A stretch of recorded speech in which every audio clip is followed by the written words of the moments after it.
Oi pessoal, boa tarde. A gente vai começar agora a nossa aula de respiração celular. Continuando a nossa matéria de biologia celular, né? A gente vai ter aula de respiração agora.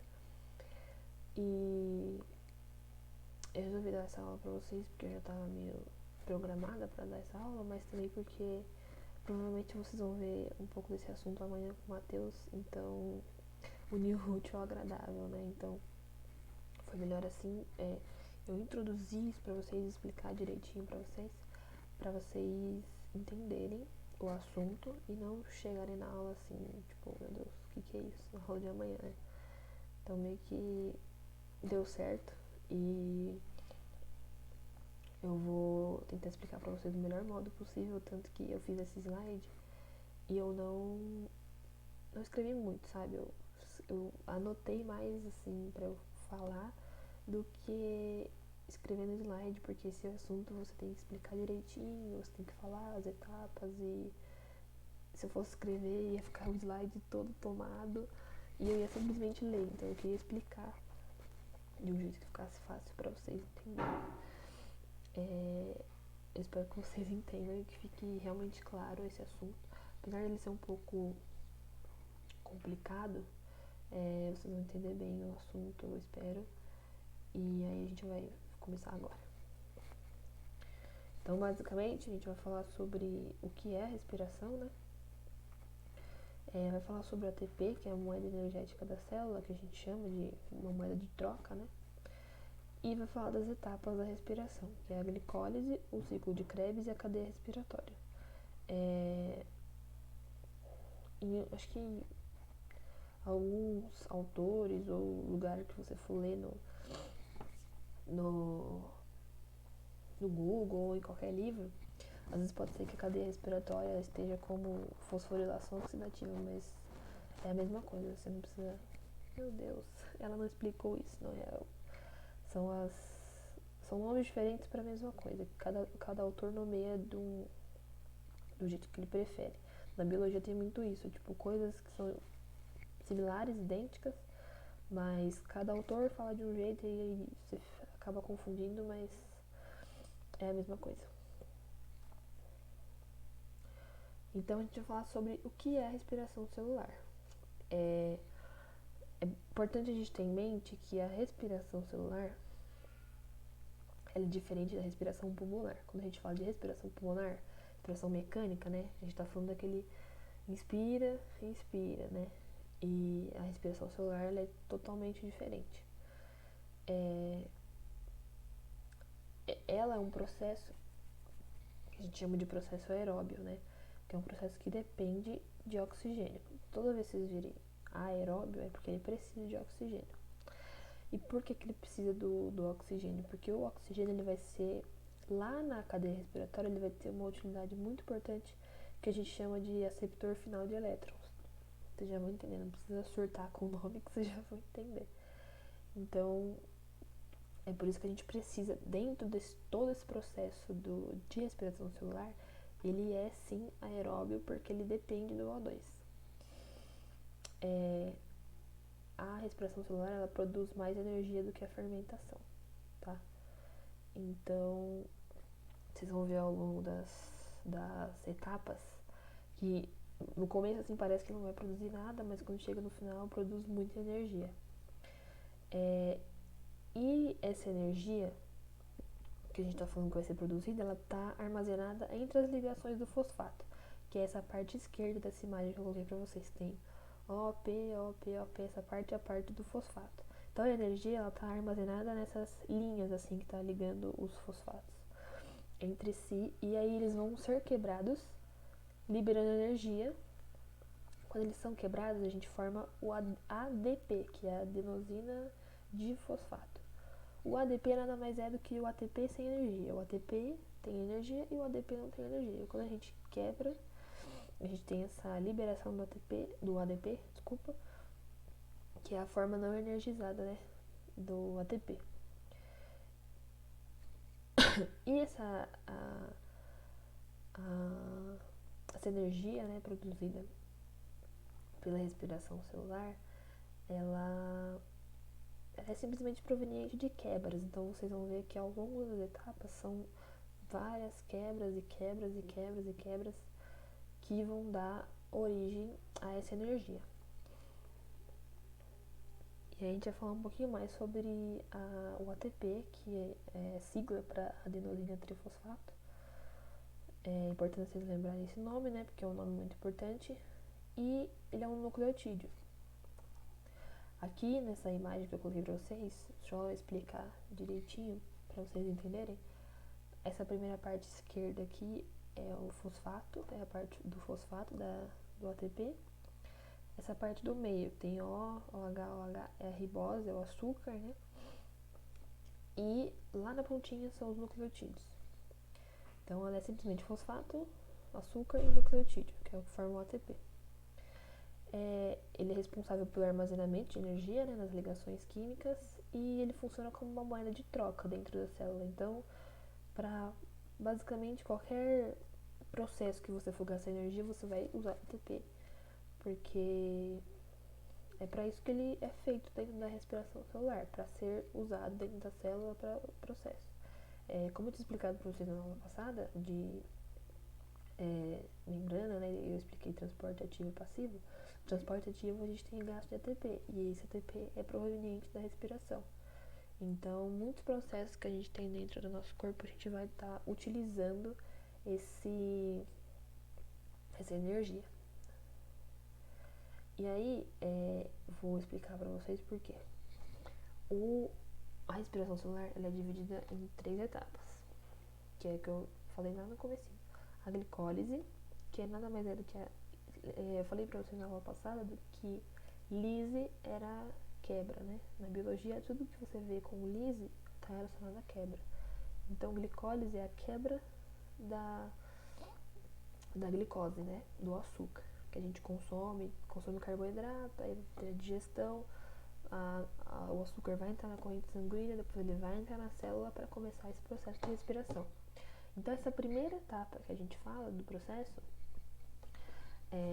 que é a glicólise, ela ocorre no citoplasma das células. Isso é importante a gente entender porque quando a gente fala de respiração celular, a gente sempre associa a mitocôndria, né? Porque ela é a organela que faz a respiração celular. Só que é importante você entender que esse processo em específico, ele não ocorre na mitocôndria assim fielmente, ele ocorre fora da mitocôndria, no citoplasma da célula. Então, como eu falei, são coisinhas que tornam esse processo meio confuso, né? E a gente precisa entender ele corretamente para não errar em alguma prova nem nada. Então, ela é um processo anaeróbio e a gente tem a degradação da glicose. Não é degradação completa da glicose, porque a gente só vai ter a degradação completa quando a gente for para a segunda fase. Mas é a degradação, você meio que vai dividir a glicose em 2 moléculas para ficar mais fácil para a próxima etapa. Então, o que acontece? Eu vou explicar direitinho para vocês, tá? A gente tem aqui na imagem, mais à esquerda, em branco, né? A molécula de glicose. A molécula de glicose é C6H12O6, ou seja, ela tem 6 carbonos. O que a gente vai fazer? A gente vai quebrar essa molécula de glicose, que tem 6 carbonos, em 2 moléculas de 3 carbonos. Quando a gente for quebrar essa molécula de glicose em 2, a gente vai ter um gasto de 2 ATPs. Que é o que eu falei. Você vai pensar assim, nossa, mas eu tô querendo produzir energia, eu vou gastar assim, de primeiro assim, você vai gastar energia para ter essa quebra, mas depois você vai utilizar isso, você vai somar isso, né, a produção de energia que você vai ter ao longo das próximas etapas. E aí quando você tem essa quebra, né, que tem esse gasto de ATP, e aí essas duas moléculas que foram quebradas, né, que a gente chama de, lá no fim a gente vai chamar de ácido pirúvico, mas aqui elas são só 2 moléculas de 3 carbonos. E elas vão sofrer diversas reações. E aí pode ser até 10 reações. Aqui não tem necessidade de explicar pra vocês isso, porque vocês são vestibulandos e não precisa, assim. A gente aprende isso na faculdade, essas 10 reações a gente aprende de uma forma assim muito insana. mas para nível de vestibular não é necessário. E aí elas vão sofrer essas reações e elas vão produzir o NADH. O que é o NADH? O NADH, ele é como se fosse um caminhãozinho. Ele vai carregar os elétrons lá para a última fase, que é a cadeia respiratória. Vocês vão ver quando eu for explicar para vocês, mas basicamente o NADH é isso. Ele vai pegar elétrons que são ricos em energia e aí ele vai se transformar, na verdade assim, o NAD+, vai virar o NADH, explicar certo. O NAD+, ele vai ser esse carregador, ele vai pegar elétrons ricos em energia. Quando ele pegar esses elétrons cheios de energia, ele vai se transformar no NADH. E aí esse NADH também vai estar cheio de energia, ele vai ser utilizado lá na frente, na cadeia respiratória, para produzir o ATP, né? E aí a gente vai seguir essas reações normalmente, e para cada molécula de carbono que foi separada, né, da glicose, a gente vai ter a produção de 2 ATPs. E eles vão ser transformados a partir dos 2 ATPs da quebra da glicólise. Então assim, a gente tem a glicose, ela vai ser quebrada, né? E aí, quando ela for quebrada, ela vai ter esse ADP que vai se juntar a um fosfato inorgânico e vai formar 2 ATPs.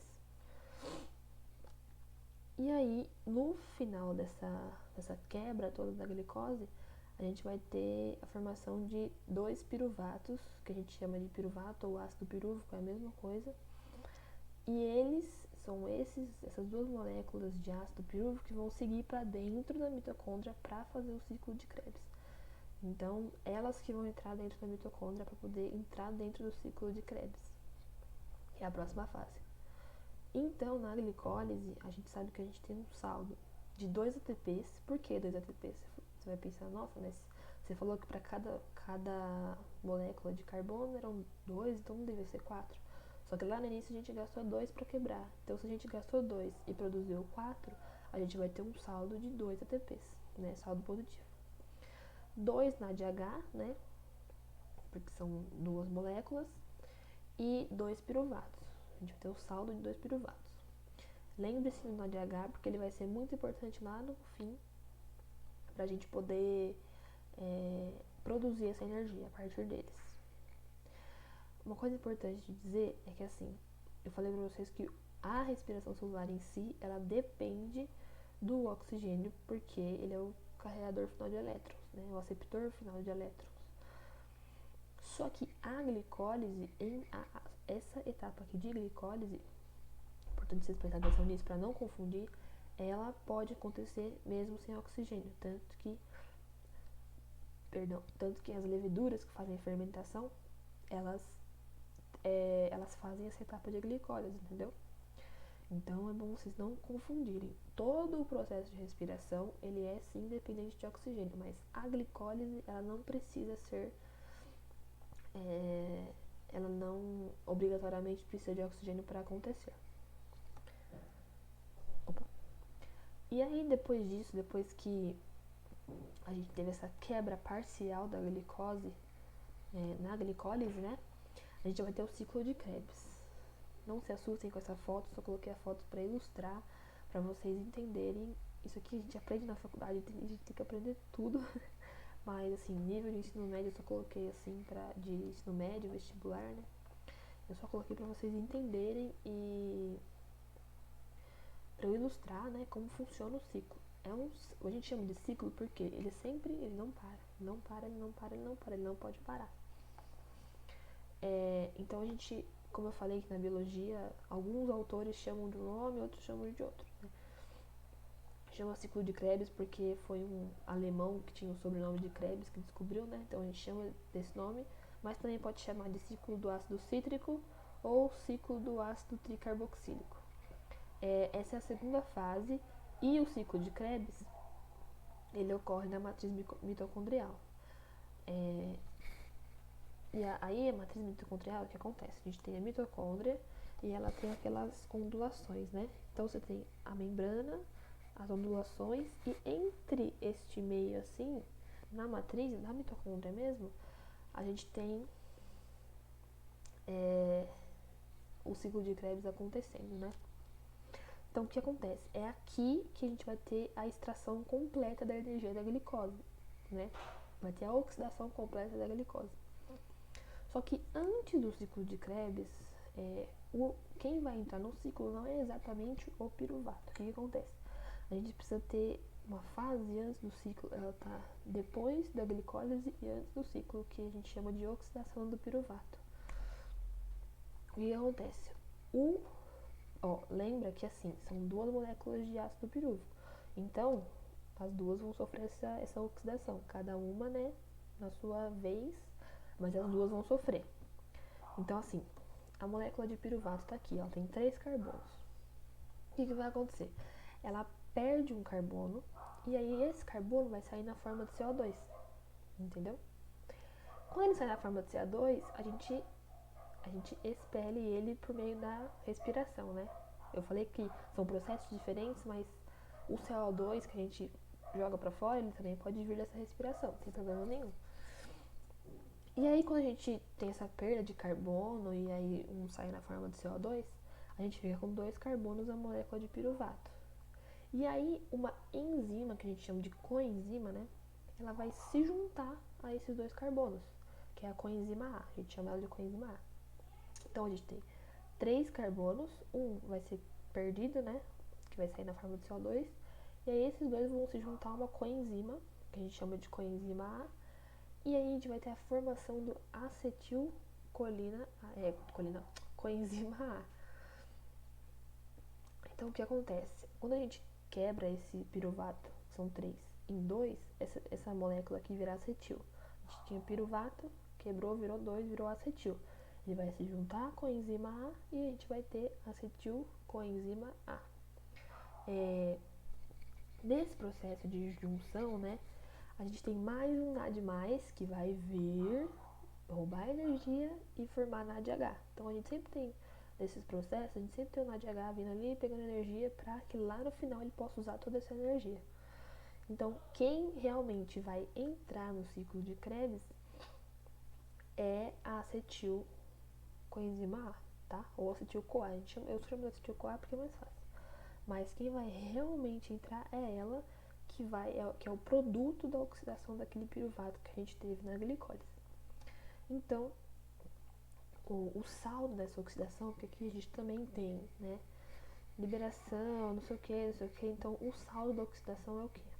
2 NADH, mas aí você vai pensar, nossa, mas não foi um NAD só que veio e pegou o NADH e formou o NADH?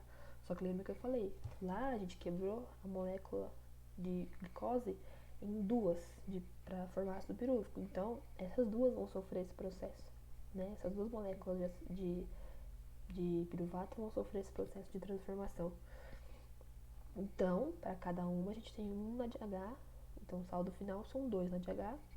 Vão liberar 2 CO2, né? Porque um CO2 para cada molécula.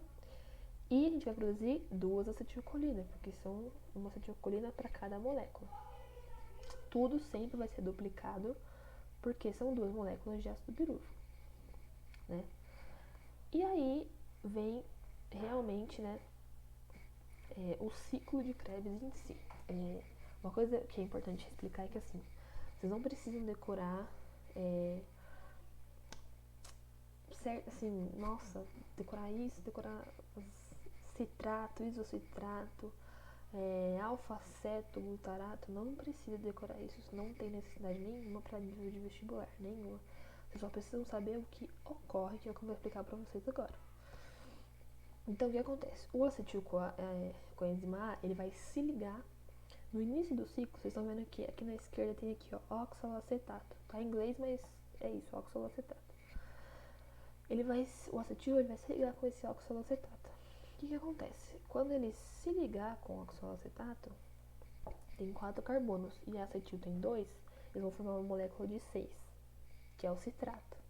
Por isso que a gente chama de ciclo do ácido cítrico, por causa dessa formação do citrato. Ele vai se ligar o que tem 4 com o que tem 2, vai formar uma de 6 que chama citrato. E aí, quando a gente tem esse citrato, é possível que a gente, ao invés de, por exemplo, sei lá, pegar o acetil-CoA, a célula pegar o acetil-CoA e quebrar, vai ter uma quebra só, né, porque ele tem 2 carbonos. a gente pode ter duas quebras, porque ela tem 6, ela vai quebrar uma vez e vai quebrar outra, sobrando 4, né? Então, a partir disso, né, dessa junção e formação do citrato, a gente ocorre uma série de reações, né, dentro desse ciclo que não são necessárias para que vocês saibam assim perfeitamente. E aí, do citrato, a gente vai para o isocitrato, não precisa decorar, só estou explicando. E do isocitrato, a gente vai para esse alfa-cetoglutarato. Quando a gente tem do iso para o alfa, a gente perde um carbono na forma de CO2. A gente vai expelir também. E aí, o que acontece? De novo, vem o NAD+, e vai pegar energia e vai se transformar em NADH para que a gente tenha lá no fim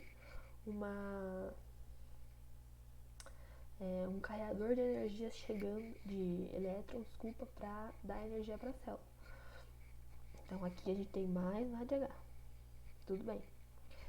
Na próxima reação, que vai ser do alfa pro succinil, também não precisa decorar o nome, a gente perde mais, só precisa saber disso. Perde mais um carbono. E quando você perde mais esse carbono, né, esse CO2, na forma de CO2, ele vai ser expelido. E a gente vai ter também mais um NADH, um NAD+, vindo, pegando energia, se transformando em NADH e, entendeu? Levando essa energia para a próxima etapa. E aí vão seguir as reações. Só que o que acontece? Do succinil para esse succinato, né? Succinil CoA para o succinato, você não precisa decorar o nome, a gente vai ter a formação de ATP. Só que o que acontece? Não é formar exatamente ATP. Como tá aqui na foto em vermelho, vai se formar o GTP. Só que o nosso corpo, logo que forma o GTP, ele já transforma em ATP. Então, se um dia você vê alguma aula, alguma coisa, um exercício de vestibular GTP, você pode riscar assim e colocar ATP, porque imediatamente nosso corpo já transforma em ATP. O succinato ele vai se transformar em fumarato, não precisa decorar de novo, só precisa saber que quando a gente tem essa transformação do succinato pro fumarato, a gente tem o FADH2, que é proveniente do FAD. O que acontece? O FAD e o NAD, você vai falar, nossa, mas meu Deus, quanta coisa. O FAD e o NAD são a mesma coisa, os dois são carregadores de elétron. Só que o FAD ele carrega menos energia que o NAD. O NAD ele pensa que é um caminhão maior com um baú maior, ele carrega mais coisa. O FAD ele já é um caminhão menorzinho que carrega menos coisa. Mas os dois fazem a mesma coisa, os dois carregam elétrons para essa última fase. E aí a gente tem a transformação do fumarato pro malato, não sei o que. Não precisa decorar esses nomes, nada disso. E aí o que acontece? Esse malato ele vai se transformar em oxaloacetato, que é o que se juntou com acetil lá no começo do ciclo. Então por isso que a gente fala que é um ciclo, porque junta acetil com oxaloacetato, ciclo, vai perdendo, perdendo, perdendo até voltar a ser oxaloacetato de novo, se junta o acetil, é sempre esse ciclo.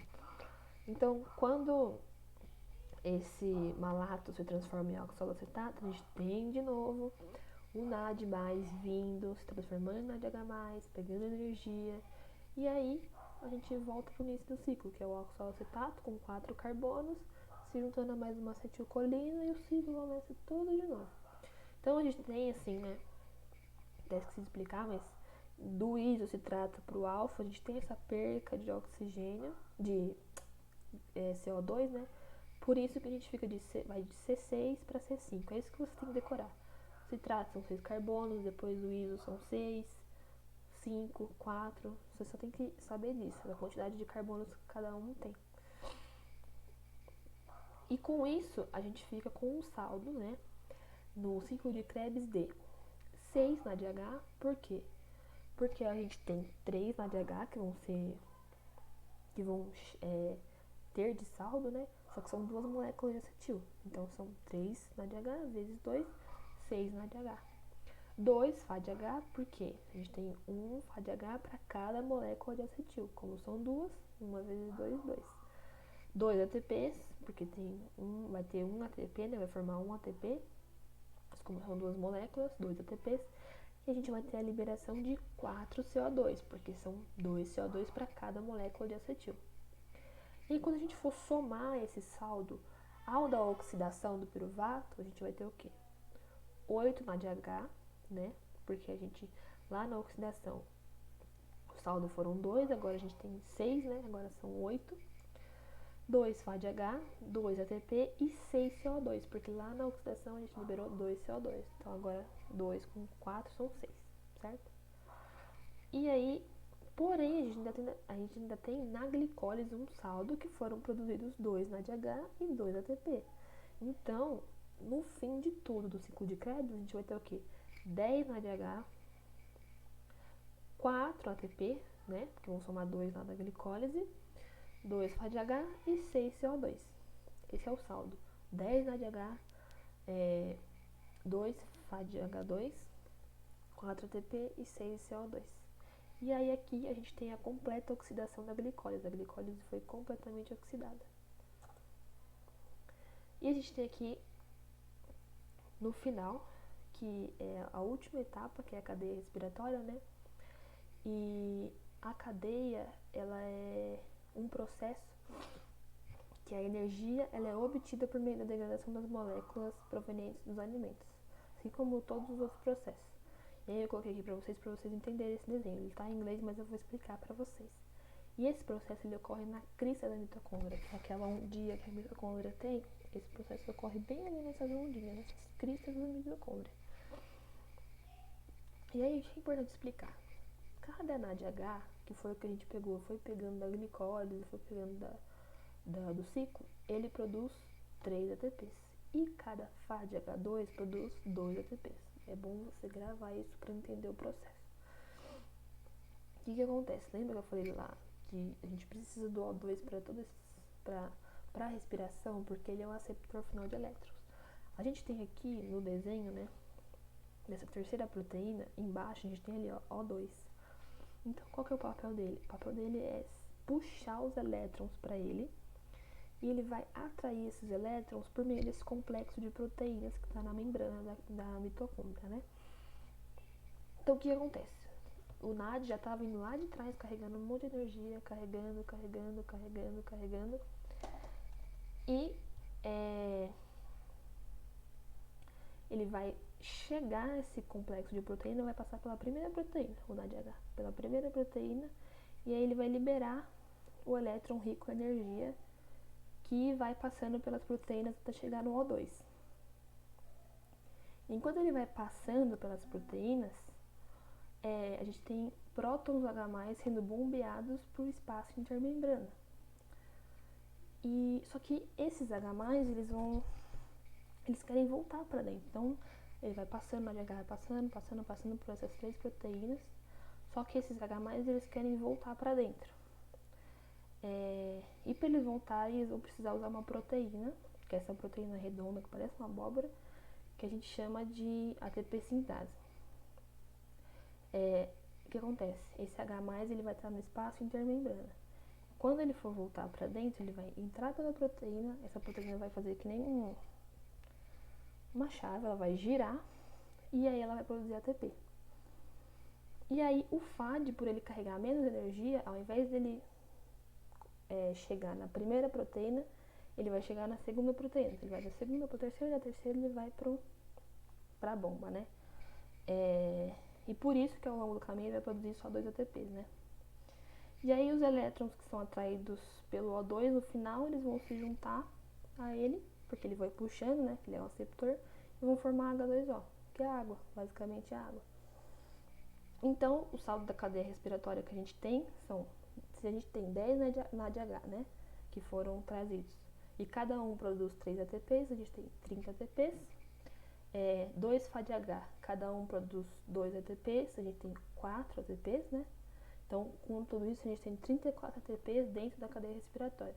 E 34 ATPs mais 4 que a gente produziu lá no ciclo de Krebs, né, e na glicólise, a gente vai ter 38 ATPs por molécula de glicose, que é um número assim aproximado, não é uma certeza, porque tem alguns estudos que falam que